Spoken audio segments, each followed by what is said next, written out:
Hello, welcome back to the Integrate Intelligently podcast. I'm your host, Jeff Brickler today. No surprise, today, I will be co-hosted with my brother, founder and CEO of CADTALK, Scott Brickler. Scott, we're back. I know last time we were back in the office, I've been back in a week, so now just about recovered.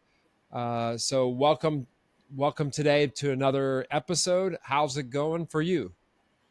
Going good and getting ready to go on another big trip. So we're actually going to Hawaii for about a week and a half. So doing a little bit of work and a little bit of fun. So really looking forward to that. But my wife is, she's always super prepared. So she's like, is going through all of the things we got to pack and make sure we have all the suitcases go, all the checklists. Yeah. So she likes, I'm not sure she likes it, but she's very prepared. Yeah. She probably if she's like my wife, she'll have like a packing list, and they'll be checking all those things and crossing them off the list.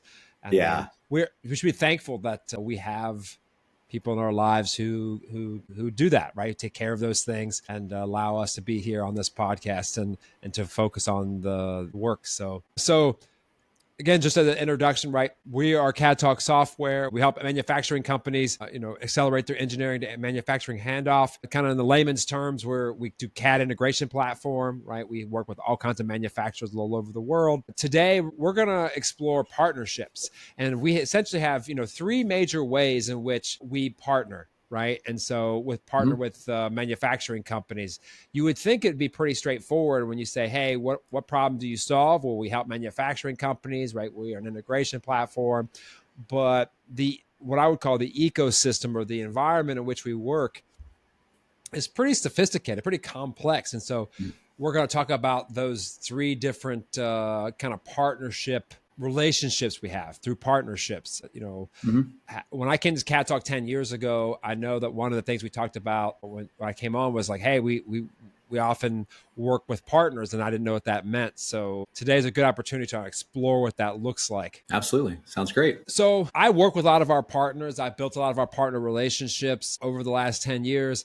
And so there's essentially, to talk about, there's three major partnership channels, right? The first one, and probably the may not seem like a partnership as much, but it's with the end user, the customer, right? The customer themselves. So obviously we partner with them in their journey, right? They're talking about the digital transformation journey. They're improving their process journey, right? We are partners in that venture. We see it more than simply, we're making a sale or selling software, but really supporting those customers and that partnership. So how do we work with the end user or the customer with our partnerships? Really, it's a pretty simple. That's probably the most straightforward scenario that we can have, right? We partner with manufacturing companies to help them accelerate or transform their engineering to manufacturing workflows. That usually is involved with implementing a solution, or sometimes just consulting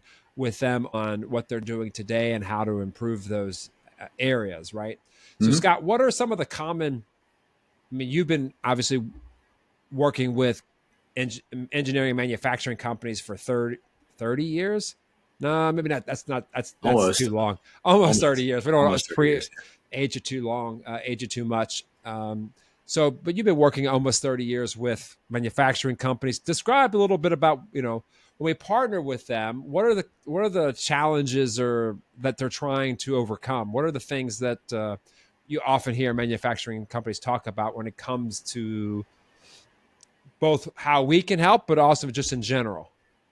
Yeah. And the way I like to look at these things is kind of also from product standpoint. There's our jobs to be done type of framework. So it's a very common framework for how you look at products. Like, comes from the idea that people don't buy drills, they buy holes, right? They have a job to do, which is to drill a hole, not to buy a drill. And everybody wants to talk about like how, what's the motor in my drill? Does it have like ergonomic handle and all these other things and features and benefits and everything about the drill? But how really at the end of the day is like, how easy is it for me to go to buy these holes that I need to have done, right? And or to have whatever it is that my drill is going to do. And the jobs to be done framework is a really good way to look at partnerships as well, because, you think about partnership, it's like and using the term partner is a really good way of doing it. It's like, we are going to help you get this job done, and not just provide software, or not just provide this really cool thing with all these features. We combine our expertise with the tools that we've built to produce an outcome or to produce a job to be done. So essentially, when you work with us, you're paying us to do that job for you, and which involves both consulting with you about the best practices, and as well as delivering the software that will help you do that, solve that problem. So, and that's one of the reasons why we don't just like peddle software. We just don't say, hey, come buy our thing, and good luck with that, and on your way. We actually have people that we put into our implementations teams that are experts around this problem. We actually have people who've come from, a lot of times they come from their former customers, they come from industry, they spent lots of years in manufacturing, they've lived with this problem, and they know exactly how this job is to be done. So that's a good point. But it's not just one job, right? So what are the jobs to be done? To your point, people sell drills, but really customers buy, as you mentioned, holes, right? Or screw guns, screws, or completed projects, or whatever. That's what they're buying. As a sort of a tangential story here, it's like when you feel really good about going out and buying something that's going to help you get that job done, but how many? I have seen this in my own house. This is kind of a joke in the sense that how many times does somebody go out in your house and buy something for a job to be done, and then like the actual thing is like not done, like mulch, right? Go out and buy the mulch. You're like, I got the job done. You're like, the job done of buying the mulch. We got to put the mulch on the flowers, right? So, but yeah. Well, I mean, that's a great framework to look at. It's like, but the job wasn't actually done. Right. Buying the mulch didn't actually get the job done. The job of the mulch is to improve the aesthetics of your landscaping and to keep weeds from growing. So it's important. Yeah. So it's important to really define what the job is. Right? So buying the mulch actually isn't the job to be done, right? The buying of that buying of the part is just maybe one of many steps in that job to be done, right? So that's a good point. So it's a really good point to define what the job is to be done, right? Because there may be many steps in that job to be done. It's important to define what it actually is that you want to achieve with anything, right? Yeah, absolutely. And for us, it's like, that you stay it with, we help with the the engineering to manufacturing handoff. And that's essentially that is like, we talked about this before, is the engineers design stuff, and then we have to make it. And there's multiple systems. Typically, there's a design system that the engineer works in, and there's a manufacturing system that the rest of the company works in, which is usually an ERP or something like that. And we are the piece that we handle the job of transforming that data from one end system to the other. And that typically that job was done by a manufacturing engineer manually. And what we do is we help automate that manufacturing engineer job, more of it. We don't replace it, we augment it, right? So that way, that's a job that we're getting done for them. And it's a matter of like, the tagline I always like is, we transform engineering intent into manufacturing execution. And that really shows how, because at the end of the day, after design's done, somebody has to make it. And we are greasing the wheels of getting it made. Right. Yeah. Yeah, that makes a lot of sense, in the sense that the partnership that we have, right, is not just with our customers or end users, isn't just about software, or just about the implementation project or any of that, right? It's really helping those customers, helping those end users, the partnership achieve their end result, right? Which usually involves like time savings, right? More time spent on engineering, faster, better lead times, faster being able to ship the products faster, right? Less fire drills, right? Less people running around with their hair on fire of like, hey, I don't have this part, or hey, there's a mistake here, or hey, there's an engineering change. Yeah, I mean, it's the idea that, that we can try to get from, I think the lead time, we talked about this before, it's like there's the obvious thing of like, it saves the person time to do the thing, right? So, the person's doing this job, takes them an hour, we can make it a half hour. That's an easy thing to measure, is the time savings. But there's also like all the soft costs that we talked about before of like getting the market faster. How fast can you go from the idea inception to collecting the money? If you can press that time, then that typically makes cash flow is what makes businesses go. And you can press that time. So there's all these kind of hidden costs, and all these things are chipping away at that solution of saying, how do I get things to the market faster, we value speed in the market. We're willing to pay for it. That is a competitive advantage. So all those things that we add by having a better tool that makes better holes, right? Make it, yeah. So at the end of the day, yeah. Yeah. So it's this, what's interesting now is with the advent of large language models, right? And the ability to look at data, that quality of that data becomes ever more important. We've talked about this in the past, Yep. but something that makes consistent data is even better than it ever was, right? We always talk about and preach about like the value of the quality of the data, and that a better process, a better tool that creates a repeatable, consistent process produces better data. But sometimes it seemed like, oh, well, that would be like a nice to have. But with those large language models and training on the data, it seems that data is even more valuable now. And that consistency of data, right? It's even more valuable now than it ever has been. Oh yeah. I mean, the data becomes the asset, right? I mean, that's Right. that's a huge part of it. And then there's also I think that I'm noticing this more and more with like the lead time to things and the speed to action. You see that a lot more. Like recently, I know that we started getting. I have an executive assistant now, and I noticed. And one of the things that we changed is like, hey, like I should move things into my inbox to look at. And I was like, you know what? Like we could probably operationalize this and have rules around making sure these things move forward, because I don't like to check my email with like constantly. So I'm working on projects and moving managing the company and things like that. So it's like, but I don't want to lose the opportunities as they come in, or like things that can happen. So if I could operationalize that and have it say, okay, well, can we move this thing forward while I'm still doing something else? Mm-hmm. And that's kind of the same thing that we do a lot of times for the partnerships we have with our customers is like, it's like, can we move the instead of this thing queuing up and waiting to be worked on by somebody, can we move this transition from the engineering to the manufacturing, alongside of the work that you're already doing? And that way you can get to market faster, take advantage of the opportunity. So I think it was like the other day we had somebody email and she wasn't sure how to respond to it. And it was actually like a sales opportunity, right? It was like, hey, I want to talk to this old friend of mine that I knew from years ago. And he was asking about some questions, and it was like, and the next move would have been like, let's get a meeting going. Let's get have a conversation. I'm not the only person who can answer this. Let's get Jeff on the call. Let's do all those things she knew to do. Like she would, like I said, to make sure she knew how to do that. And that thing that way, that thing moves forward. But every minute, every time that it waits, it loses its opportunity. There's an opportunity cost to that. So it's the same thing with any kind of automation or any kind of tool that you use. The fact that you don't have to do it and it's just happening on its own, or it's happening much faster, is a huge benefit. And that's another thing people don't, I think, a lot of times kind of discount because it's not as obvious. Right. Yeah, it's hard to quantify, right? The opportunity cost, right? The cost of doing nothing, right? Because doing nothing is the easiest thing. But I think people think that indecision doesn't have any effect, right? If I don't decide to do anything and we keep things just the same, then the belief is that we haven't risked anything, right? I haven't lost or made any risk. Hey, if we keep things just as they are, I'm not taking a risk, right? I'm not taking a risk to change a process or improve a process I'm not taking any risks. So therefore it's all good, right? Nothing's happened. But the reality is, to your point, the opportunity costs there is a risk, right? The risk of doing nothing. Mm-hmm. Yeah, absolutely. It's like a hole in your roof, right? Like I actually got a leak in one of my roofs now, which is, I got to do something with it. But like, I have this old home and then a leak in your roof, right?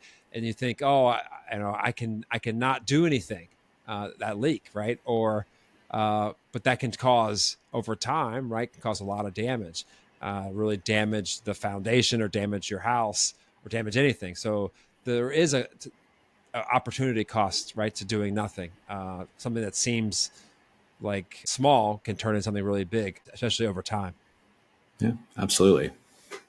So that's the first way that we partner with our customers, of course. And you and I are both familiar with that, having worked with customers, and then our team working with customers now. The second way in which we partner is really with what I call kind of technical partnerships or technology partnerships. So as we're an integration software, right, we have kind of two sides of the equation, like a left and a right, a source and a target, right? We're here in the middle.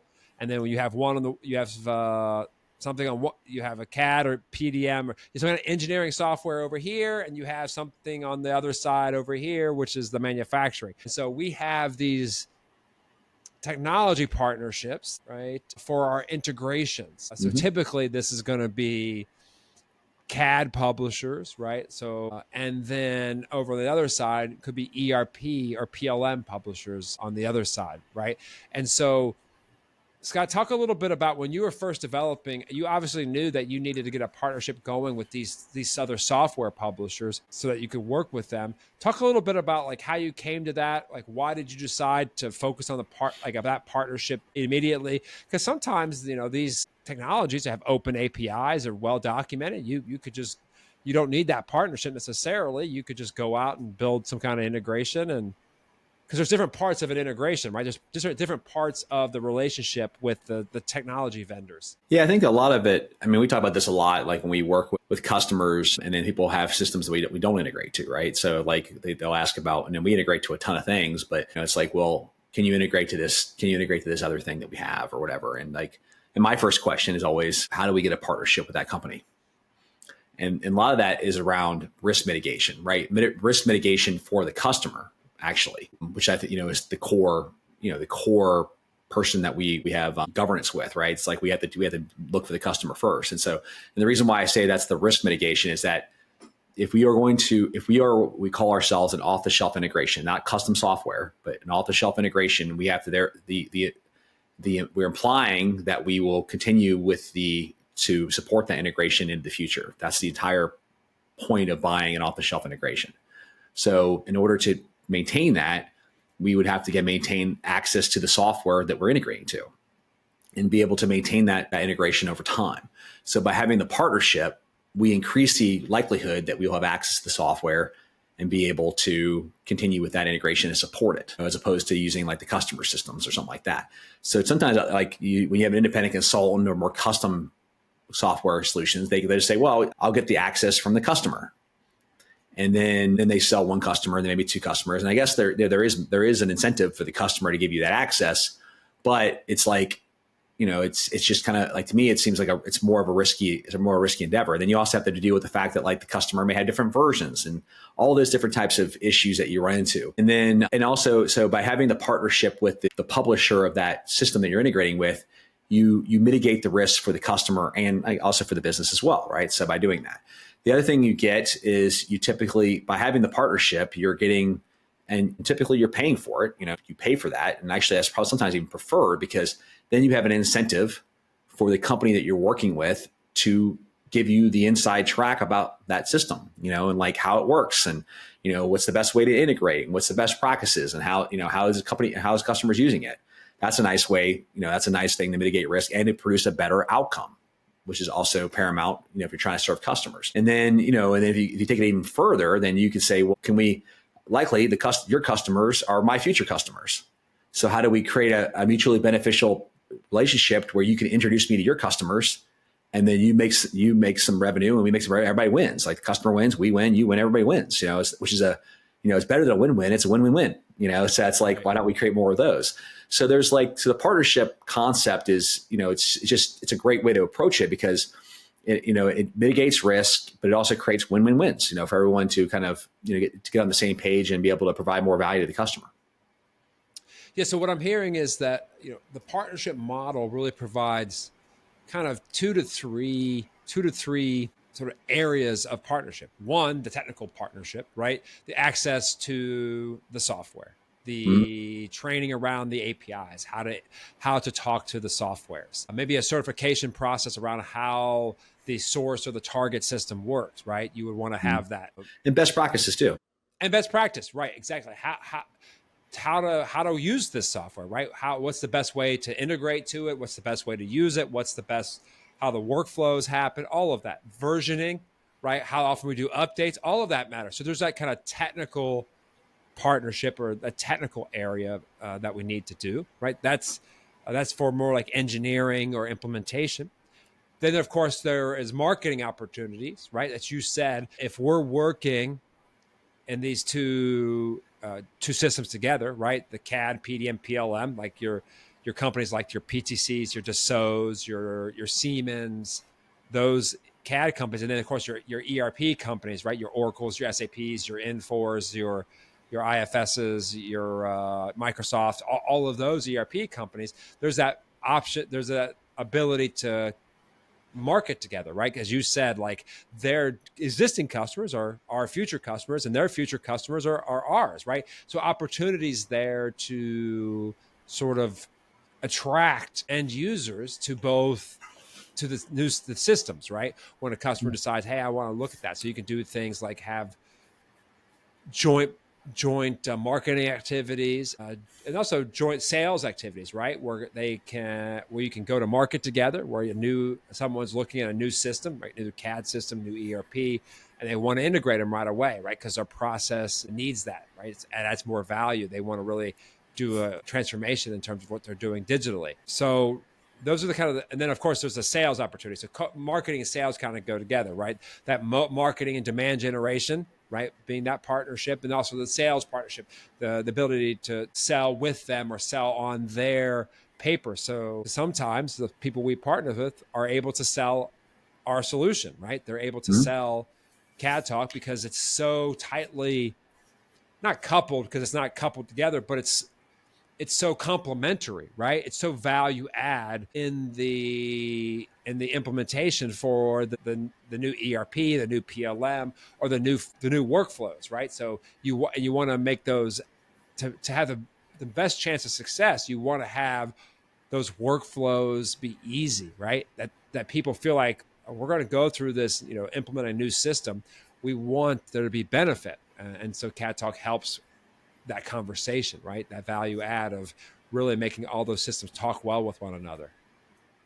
Yep, absolutely. So Scott, like I've worked with a lot of different types of partners, and just like anything else, just like friendships or anything, you have friends that you're closer to and friends that you're less close to, but you have all kinds of partnerships. So in your mind, Scott, what would make a successful partnership between, say, a technology company, right? Like your Infors, your Dassaults, your those technology companies. I think typically where, like as I mentioned earlier, is where you can create a win-win-win, right? Anywhere you have that situation.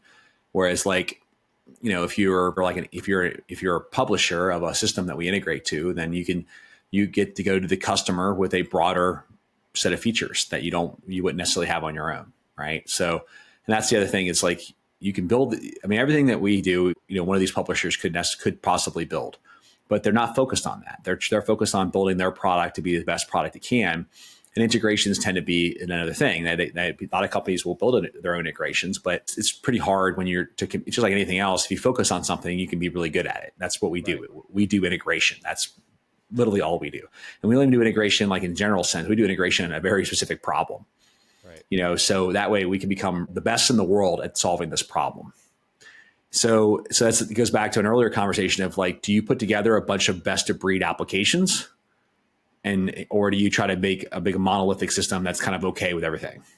Right. And with integration, you can actually do that, almost make it look like it's a monolithic application that all works together, but with best of breed solutions. And that's what we kind of provide.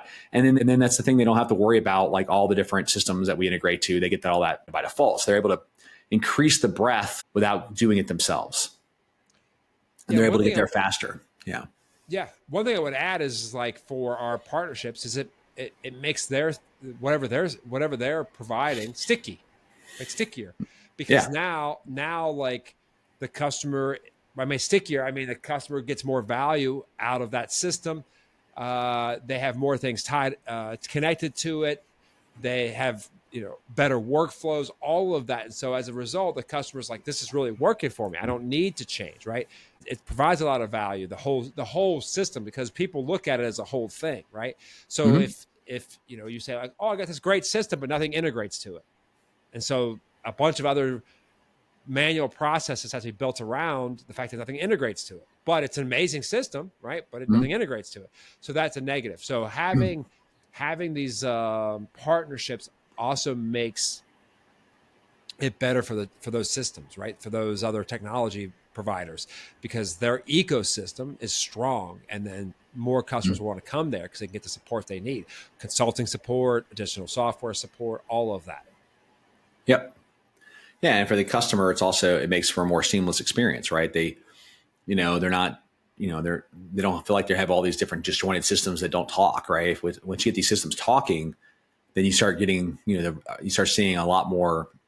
These things just start moving a lot faster because you don't have the kind of the manual handoffs and things like that happening, and you kind of have things that you'll have things happening in the background, or as you like, you're kind of making money while you sleep type thing. It's like moving around. Things are moving because they're talking to each other when you're not actually having to physically do it yourself. So the last, this is the last partnership that I see when we talked about the three, right? The first being the end user customer partnership, with the second being the technology providers, the people we integrate with on a technical aspect. Maybe we have co-market or co-branding together. And the last I would call resellers. So that's a little, or system integrators. That's a little different from the technology partners in the sense that the resellers, that could be ERP resellers or PLM resellers, or it could be CAD resellers, or people who are selling and servicing the products we integrate with, right? So those could be like your SAP resellers, or your Dassault resellers, or your Siemens resellers, or your Windchill or Arena PLM, or any of these different resellers out there who will be reselling the software, which means that they'll need to expand their offering to their clients based upon the client need, with the specific manufacturing requirements the customer has. So in my experience, a lot of my relationships that I've built are with these types of what we call ERP or target system or CAD resellers, people who work with the customer already or who want to work with this particular customer. So here's a use case scenario. Customers looking for a new target system. Let's call it a new ERP system, right? They have either they have CAD or they have a PLM system, and they want to connect it to this new ERP that they're going to, right? Maybe they're going to look at, say, Microsoft and maybe Infor and NetSuite, or an Oracle product. And they say, okay, I want to make sure that my CAD, right, my engineering is connected to your system, right? And they want to look at three different systems, right? Like I said. And so they get an ERP reseller as someone who's trying to sell one of those target systems, and they have to address that client need. Usually what's called an RFP, request for proposal, or RFQ, request for quote. And then that's when kind of the action starts for us in that relationship. So what I mean by that is when, say, an ERP reseller has a customer who says, I want to look at your ERP, they will come to us and say, hey, we have a customer who's interested in your product, but because your product integrates with the product that I'm selling, how can we work together so that we can present to the customer a solution that's going to work together, right? Because ultimately the customer wants to buy, as you said, customer wants to buy holes. They're not looking for a drill necessarily. They're going to buy holes, and that holes this new business system, this new ERP system that's going to work to fix their problems, right? Improve their processes, solve pain points that they have now. So they're looking for those holes. That's what the hole is. And so that it's similar to like a drill that you said they're looking for holes. It's like a drill company going to the drill bit company a little bit. So so the ERP resellers, it might be the drill company, right? They're going to sell this drill. Hey, buy my drill, buy my drill, buy my drill. Hey, I got this drill will solve. This drill can produce holes. And then the customer goes, well, what kind of drill bits do you have? Mm-hmm. And then they come to us and say, hey, do you have a drill bit to drill these holes? And we say, yeah, we got a drill bit for that. Yep, exactly right. So what is it? I mean, other than, I think it's get back to your win-win-win situation, right? In that scenario, reseller comes to us and we can help provide a solution, right, for their customer. And it does create a win. The customer gets the solution they need. The ERP reseller can sell their ERP, and we can help both our ERP reseller partner and our new end user partner. We can help them both win, right? So it is truly that win-win-win scenario. Absolutely. Yep. So typically, Scott, what does when you've worked with partners in the past, what does it look like? What is a reseller partnership? I mean, you started before I came on. One of the first partnerships that you had when I came on to CADTALK was with an ERP called SysPro. And so, talk a little bit about like you identified or you found that partnership, that reseller partnership first, and SysPro had resellers. Talk a little bit about what was it like in those early days of either finding them or onboarding them and training them and enabling them and all of that. What does that look like? Well, I think that a lot of one of the challenges that you have with ERP resellers or resellers of another product that you integrate to, as opposed to like a traditional reseller, like the reseller relationship with an ERP reseller and the ERP company is different than the relationship they would have with us. Right. And that's probably the hardest lesson to learn. It's like the incentive for that ERP reseller is to sell the ERP. That's their first focus. And we is a means to that end. Right. So that relationship is interesting. Now, some, if they see enough volume, will see the benefit of being, of like providing the services or working and being more what they call a value added reseller, where you like resell your thing and they're adding value along the way. But a lot of times, with that partnership, and even with the ERP partnership itself, is that you're complementary, but you're not necessarily like they're not adding the value to it. They're trying to add you as value to supplement their overall offering. And then it's still up to us to kind of sometimes provide the services and stuff like that. So they're like, so the positioning is different than it would be like for a VAR. Like a VAR for CADTALK would be like somebody who's like going out and trying to enhance, taking our product and then adding services on it. Like somebody who really knew manufacturing and they knew how to use our tool to do the job really well, which you see a lot of that with like CAD VARs, and you see a lot with ERP VARs because they're using that base platform and then adding a bunch of value on top of it with services, things like that. What's different about what we're doing is that we're actually, a lot of times we're talking to the same VARs, but they don't act as much as VARs with us in this case. They are they're using us as a tool to show that additional value in order to complete a package that they can give to the customer. So it's a little bit different. So a lot of times, that's why we get typically through partner channels, you see a lot more sales combined with an ERP or combined with a target system, because the fact that we're coming in to help differentiate for part of an overall sale, as opposed to like we call an aftermarket sale, which is to sell it to somebody who already has it, already has an ERP or something like that. So that's typically what we see. It's like so that relationship's the same way. So we had the early relationship with SysPro is because they wanted to differentiate and have additional offerings without actually having to build it. And then somebody comes to them and says, "Hey, I want to integrate to these systems." By working with us, they got all the systems by default and didn't have to build them. But do they do it from a standpoint of like, oh, this would be a great thing that we can go to, like we can sell? Sure. But ultimately their goal is to sell the ERP. And this is just another way to differentiate, to be able to sell that. Yeah. So that's a good point. So like when we're working with ERPs or PLMs or other systems or our partnerships, their motivation, right? It makes sense. Their motivation is to sell their product. And to your point, our product is a value add. It helps them complete the solution for their customer, for the end user, because the end users, right, they have very specific requirements. It's got to do a bunch of different things, solve a bunch of different problems. And to solve those problems, our product can be added on and as part of the solution suite to solve those problems. So you're right.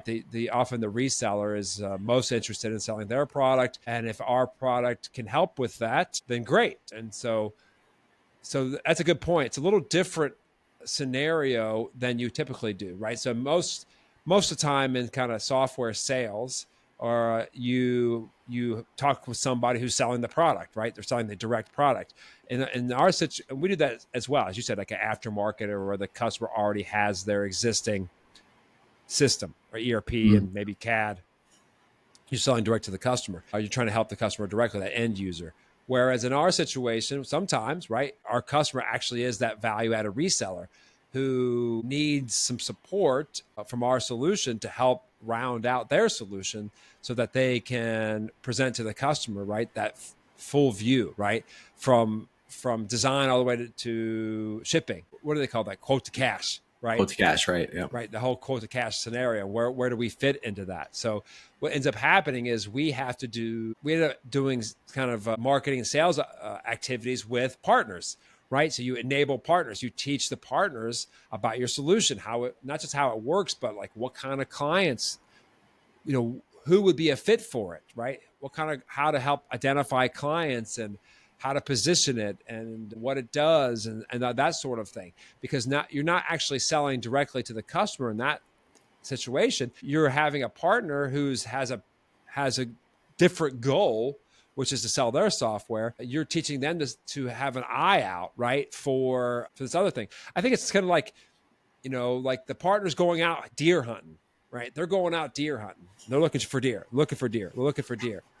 But maybe if they could get a rabbit too, right? That's good too, right? But you have to identify like, well, what kind of rabbits can you hunt for? Well, if you see any along the way, right? What do they look like? How big do they have to be? What's the best way to get them, right? All that sort of thing. So it's a little bit different from what you normally would get when you're just talking to a customer who has a problem, right? So, yeah. I think it's like trying to think of another analogy that's like a little closer because I think that in your analogy, I would say that like, how does the rabbit help you get the deer? Good point. Yeah, right. So whereas like if like say you were selling to hunters and you were selling guns for the hunters, but I also can sell you deer scent, but my goal is to sell you the gun, right? But I'm trying to, as a provider, I'm trying to sell you a package for obtaining deer, and the scent is part of it and the gun is part of it, right? And but I make all my money on the gun. Yeah. Right. That's a good point. Yeah. Yeah, so like you're selling to hunters, they want to get a deer, right? They want to bring home a deer, to your point, and then they need a gun for that. They absolutely need a gun for that, no doubt. But buying a gun does not mean you'll get a deer. Right. Does not mean you'll be successful. It's critical. You got to have that. Otherwise, you'll be wrestling to the ground, right? Some guy out there wrestling, deer hunting with bare hands, right? It's like Bear Grylls or something. But he needs that gun. But to your point, that deer scent or some other product that helps him, makes it more likely he's going to be successful in getting that deer. Doesn't have to buy the deer scent, but makes it a whole lot more likely he's going to be successful. And that's his goal, the customer's goal, the deer hunter. It's his goal to get a deer. Yeah, but it goes back to the holes and the drills, right? It's not to buy a gun. It's not to buy a deer. It's not to buy the scent. It's to get deer so he can eat. That's it. Yeah, exactly right.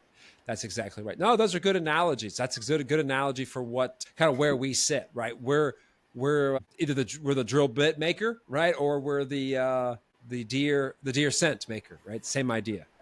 Yeah, that's good. And of course, Scott, in these partnerships, what ends up happening, like in terms of what incentivizes those partners to work with us? I mean, it's differentiation, right? It's a way to differentiate to that, in their market, right? So it's like if you have like, well, typically the customer already has a system, they already own like a certain PLM or CAD system, and then you're coming in as a new provider and you're like, oh, I already integrate to your thing. You basically borrow the legitimacy of the other thing for your sale, and that it removes a barrier for that customer too. It's like, or removes risk. So that's the other win in that situation. It's like, how do I know that these things will work together? Well, I know because these guys have a tool that integrates them. So they must work together. There's literally a product that does it. So therefore it removes the risk of that transfer being hard or cumbersome or costing more money or having things hidden costs they didn't expect.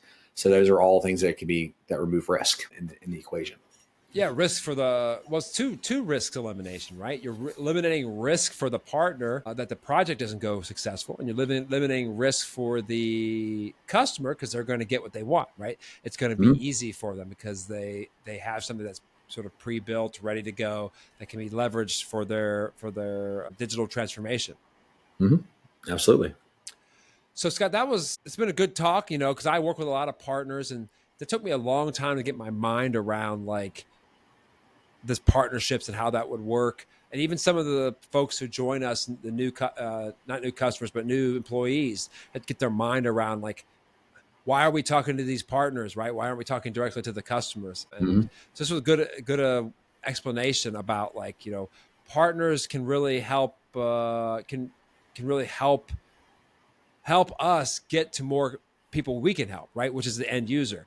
So we can help two people at the same time. I really like your analogy of that win-win-win, because that's really what it is, right? We're helping both the reseller and the customer both achieve their goals. And so that's a nice, for me, it's, it's a nice win on my part, right? Because no matter what, I'm helping people achieve their goals. And I always like that, being useful, right? Being helpful to people in the sense of to use their goals. So if, because based on our three partnerships, right, there's kind of three ways you can connect with us, right? If you're listening to this podcast and you're an end user and you think, hey, I want to learn more about CADTalk, you can of course go to our website, cadtalk.com, request more information, request a demonstration. If you are a technology partner, you have an ERP, or you work for an ERP system, or you work for a PLM system, or you work for like a CAD vendor or something like that, CAD publisher, you're like, man, this would be really great to partner with CADTalk. Of course, you can find our partner link right on our website. And then lastly, if resellers, right? If resellers reselling their ERP or their PLM, and they really want to talk to us and see how we can help them, right? Really help them help their customers. Again, we have a partnership page right off the website. And you can feel like contact us and get resources about how to integrate, how we work. So, Scott, anything else left to offer in terms of partnerships and how we work with our partners?